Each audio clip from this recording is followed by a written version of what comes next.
Tá funcionando já? Tá. Desculpa, me enxerguei aqui um negócio. Tudo bem com vocês, meus amigos, família tricolor, meu amigo São Paulino, minha amiga São Paulina, torcedores de outros clubes que devem estar assistindo agora Corinthians e Cruzeiro. Intervalo agora, vou gravar rapidinho, que eu sei que vocês estão assistindo.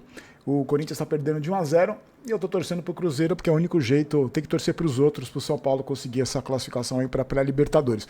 Estou com a camisa da Inter de Milão, porque hoje faturei uma graninha com a KTO, apostando na Inter, que eu falei que ia apostar pra vocês. A Inter venceu o Genoa por 2-1. E eu gosto de apostar no Campeonato Italiano, eu ia apostar na Juventus, mas aí como ia ter jogo à tarde, eu falei, vou apostar na Inter, eu ia fazer várias apostas de cincão, até completar a exorbitante quantia de R$15, que foi o máximo que eu gastei até hoje, em apostas combinadas, mas eu falei, vou apostar só na Inter, meu joguinho do dia, faturei, acho que foram R$3, tá pagando pouco a Inter, mas também interessa quando tá pagando, vou me divertir com apostas esportivas, e faturei uma graninha com a Inter. Se você quiser se divertir também, faz como eu, cincão, mais cincão no jogo que você quiser. Escolhe um jogo aí, quer secar o segundo tempo aí do Corinthians, do Cruzeiro, você brinca pra se divertir. Eu não vou apostar nesse jogo do Corinthians aí, pra mim já é humilhante demais ver outros clubes disputando final de Copa do Brasil, quem vai pra final e torcer pro outro time, pro seu time chegar em oitavo, não, chegando em oitavo, se classificar pra pré-Libertadores, acho humilhante demais. Mas se você quiser se divertir, primeiro comentário fixado, você clica e se diverte com a KTO. Certo, meus amigos? Vamos lá. Hoje é jogo rápido, hein? Que é pra gente não perder tempo pra assistir o jogo. Vou fazer a retrospectiva. Aliás, vai ter um vídeo por semana, hein, de retrospectiva 2. Falar do Paulista, do Brasileiro. Hoje eu queria falar do Campeonato Brasileiro, que pra mim foi uma vergonha, mais uma vez. Acho que na gestão Casares, acho que o São Paulo foi... lutou para não cair, acho que pelo menos em 2 ou 3 campeonatos brasileiros da gestão Casares. E esse ano não foi diferente, né, gente? Já vou falar dessa história, dessa troca aí do Botafogo, essa suposta proposta de troca aí, que eu acho que... E também vou falar do que eu acho que pode ser uma solução importante para o São Paulo sair do buraco, pelo menos tentar colocar a cabeça para fora da água, mas tem que ter competência e tem que ter, né, criatividade. A gente vai falar sobre isso. Só que o Campeonato Brasileiro a gente falou bastante já. O São Paulo terminou com 51 pontos só, gente, em 38 jogos. Pra você ter uma ideia, o Flamengo, que foi campeão, fez 79 pontos. É humilhante demais. O São Paulo teve... O Flamengo foi campeão com 79. O primeiro time que escapou da zona de rebaixamento fez 44. O São Paulo fez 51. Olha que campanha vergonhosa. 14 vitórias, 9 empates e 15 derrotas. Como é que pode um time como o São Paulo ter mais derrota do que vitória no Campeonato Brasileiro, gente? Saldo negativo de gols, fez 43 gols, sofreu 47, olha que peneira essa defesa. Saldo negativo de 4, aproveitamento de rebaixado, 44%. E aí, o que eu falo pra vocês, que a gente discutiu durante todo o campeonato, é uma opinião, é uma questão de opinião, mas é também baseada em números, né? Se você for olhar a campanha do Zubeldia lá, que tem viúva dele até hoje, daqui a pouco vai jogar o Vasco e o Fluminense, de certeza. Hoje é dia, né? Ou tem viúva do Diniz ou tem viúva do Zubeldia. O São Paulo teve na zona de rebaixamento durante o Campeonato Brasileiro com o Zubeldia, numa rodada que o São Paulo ia jogar depois e o Fortaleza estava ganhando, saía da zona de rebaixamento e jogava o São Paulo na zona de rebaixamento. Eu acho que se não fosse a chegada do Crespo, que o São Paulo deu uma arrancada, uma respirada ali quando o Crespo chegou, a gente não teria chegado nos 51 pontos. E eu não tô falando nem só pela incompetência do Zubeldia ou pela falta de capacidade do Zubeldia de tirar aquele time do buraco. O próprio Zubeldia, quando saiu, falou, eu não tenho mais condição de tirar nada desses caras aí. E eu falei pra vocês que, embora tenha gente que insista em não entender isso, eu falei pra vocês que não era só a culpa do Zubeldia. O Zubeldia não tem história pra ser técnico de um time grande como o São Paulo. Não tinha história no futebol. Hoje ele tá fazendo um trabalho do Fluminense que é muito fruto do trabalho do Renato Gaúcho, que até outro dia tava disputando o Mundial aí. E se encheu o saco com a pressão da torcida um dia no Maracanã e falou, tô indo embora. Lembra que o Renato Gaúcho fez isso? O Zubeldia pegou um trabalho já encaminhado. O Fluminense foi o time que foi melhor no Mundial, com o Renato Gaúcho. Mas o problema do Zubeldia não era nem a falta de capacidade dele, era o ambiente todo, que a gente sempre fala. Que o São Paulo tem treinadores ruins sim, mas tem um ambiente todo podre, o treinador que não tem apoio da diretoria. Isso a gente vem falando desde a época que o Diniz foi demitido. Se não tiver respaldo da diretoria, se um treinador não tiver respaldo da diretoria, não adianta nada. Você pode trazer o melhor treinador do mundo, que com um clube sem comando, quem manda são os jogadores. O treinador fica muito limitado, as ações ficam muito limitadas. Você vê, pode perceber, os treinadores do São Paulo, tirando o Dorival, os treinadores do São Paulo chegam, os jogadores que mandam, dão aquele gás, assim, né, pra impressionar o treinador. Foi assim com o Rogério Ceni, foi assim com o Carpini, foi assim com o próprio Dorival, que o Dorival conseguiu chegar na Copa do Brasil. Foi assim com o Zubeldia, foi assim com o Crespo, com todos os treinadores. Eles têm aquele começo lá para mostrar pro treinador que eles estão a fim de alguma coisa e depois eles percebem que quem manda lá são eles. Isso acontece com todo treinador. O Crespo tá passando pelas mesmas dificuldades. Então, não é questão só de treinador. Muitas vezes o treinador é um problema, sim. O São Paulo ia cair para a segunda divisão com o Zubeldia, gente. O São Paulo ia cair para a segunda divisão com o Zubeldia. Os jogadores não estavam nem aí para obedecer nada do Zubeldia, não estavam nem aí para nada. Como terminaram o campeonato, sem estar aí para nada. E aí o Crespo consegue tirar o time do buraco e chega milagrosamente na bacia das almas aos 55 pontos, aos 51 pontos, chegando no 8º lugar, pensando, sonhando, dependendo dos outros para chegar numa pré-Libertadores. Pra você ter uma ideia, você lembra que foi o saco de pancada do Campeonato Brasileiro? O Sport. Sabe qual foi o único time que não ganhou do Sport nos 2 jogos? São Paulo, velho. São Paulo empatou com o Sport na estreia do Campeonato Brasileiro, naquele jogo que o Caleri perdeu o pênalti, mandou a bola para fora do estádio. Empatou no jogo de volta em Recife com um gol do Mike na Bacia das Almas. São Paulo não conseguiu ganhar do saco de pancada do campeonato, que foi o Sport. O Sport teve 25 derrotas em 38 jogos e não perdeu nenhum jogo para o São Paulo. Aí a gente teve, de destaque positivo, sinceramente, clássico também foi ruim. Perdemos o último clássico para o Santos, perdemos o último clássico para o Palmeiras, perdemos o último clássico para o Corinthians. Não teve, ganhamos aquele clássico do Corinthians com os 2 gols do Luciano, lá foi um dos poucos momentos. Contra o campeão Flamengo, o São Paulo perdeu no Maracanã na estreia do Crespo, lembra que teve aquela entrevista, pra mim, vergonhosa do Crespo, falando, graças a Deus a gente não vai jogar com o Flamengo todo jogo. Colocando, né, mostrando que patamar que tá o Flamengo e que patamar que tá o São Paulo.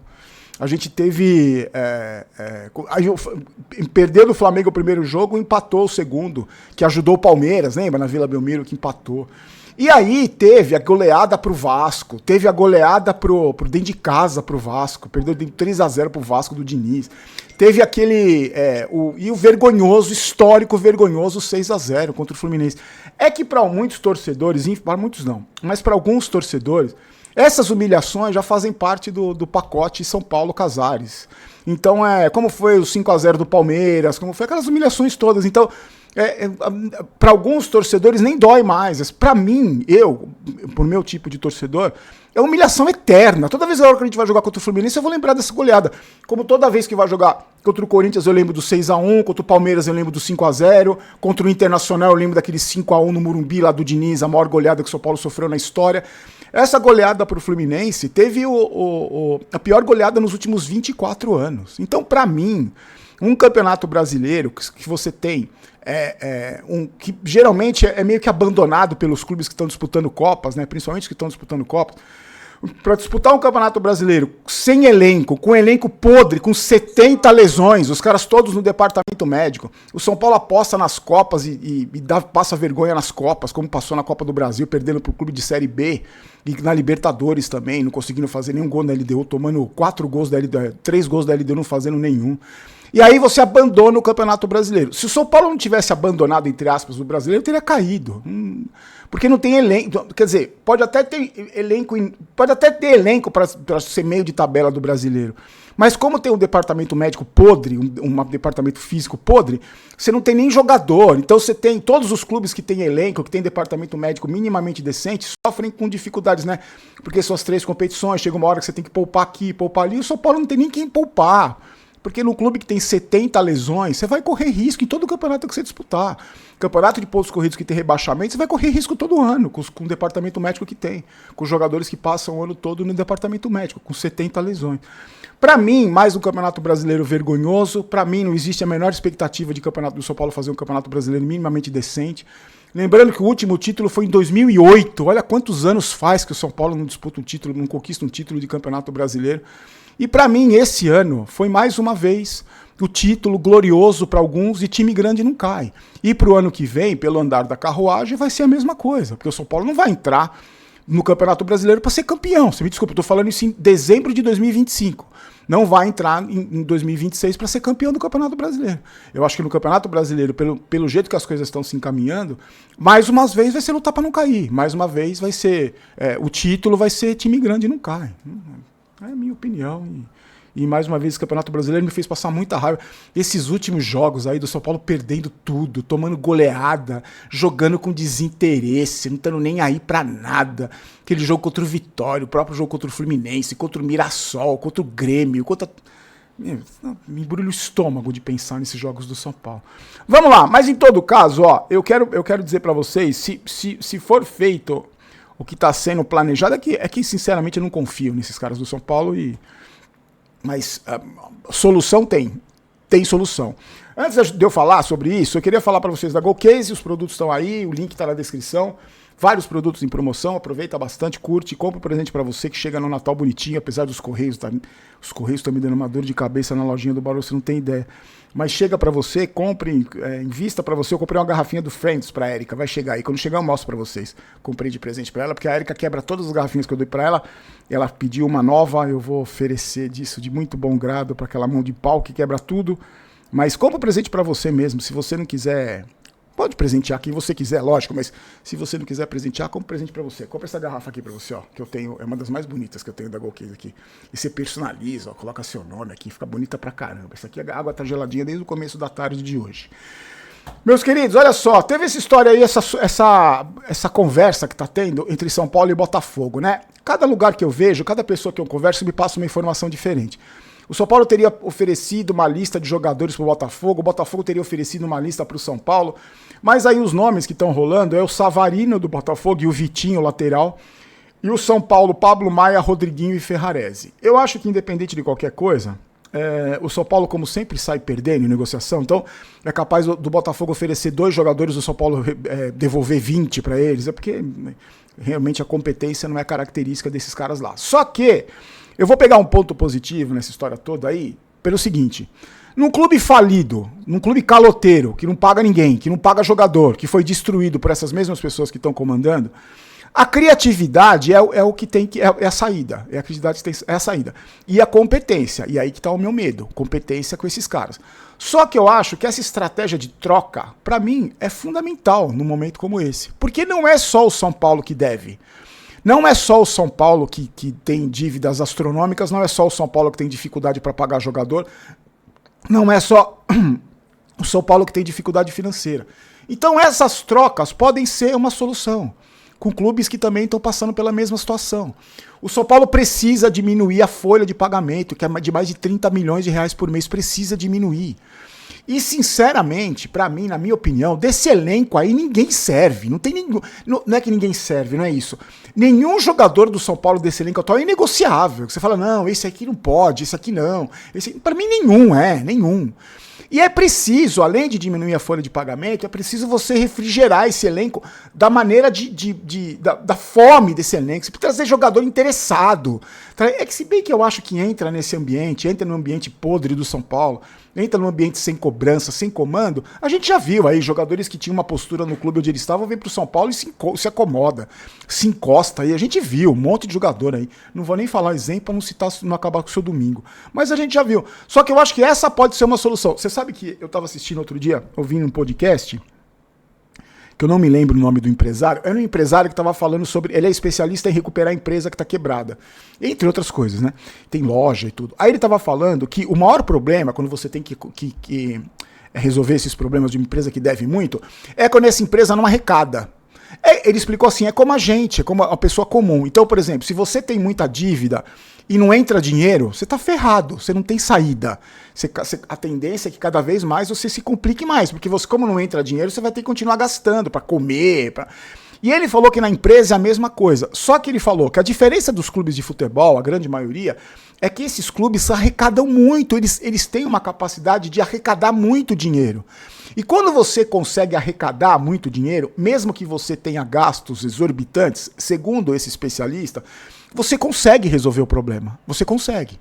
Só que isso você tem que tomar medidas duras, você tem que tomar medidas drásticas, né, que pode até comprometer a saúde financeira da empresa por algum momento, em algum momento, comprometer o desenvolvimento da empresa. Mas Então ele falou, esses clubes de futebol, eles arrecadam muito dinheiro, porque eles não têm competência para administrar o dinheiro que eles arrecadam. E acabam sempre gastando mais.